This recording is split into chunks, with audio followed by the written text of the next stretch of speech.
سلام، مسعود مهاجر هستم. به سفرهای خوشمزه خوش اومدین. یک سوال: تا حالا پیش اومده تو سفر باشین و ندونین برای شام یا نهار کجا باید برین؟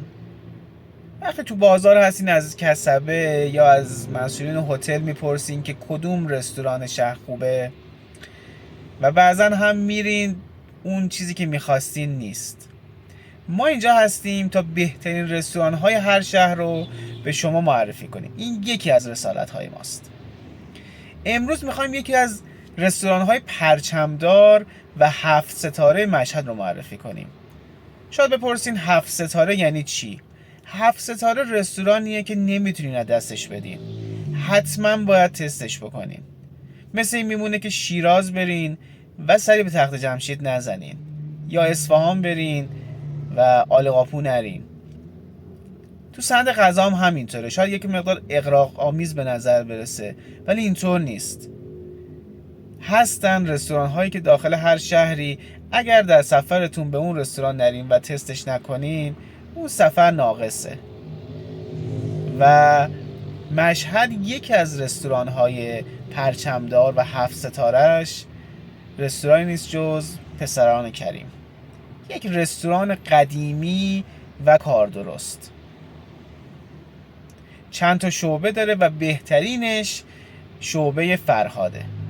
امروز میخوام این شعبه رو به شما معرفی کنم و این رستوران رو.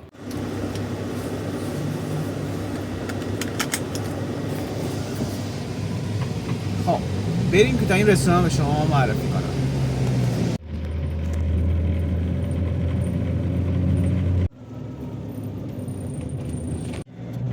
خب برای رسیدن به رستوران پسران کریم شعبه فرهاد حتما از اپلیکیشن های مسیریابی استفاده کنید و سرچ کنید پسران کریم شعبه فرهاد، ولی آدرس میشه بولوار خیام و خیابون فرهاد.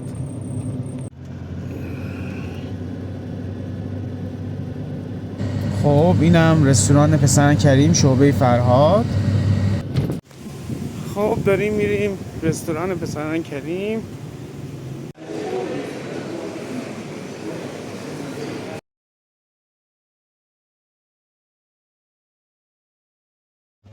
خب اینم از معرفی رستوران پسران کریم. امیدوارم که بریم و خوشتون بیاد. قطعا خوشتون میاد، از دستش ندین.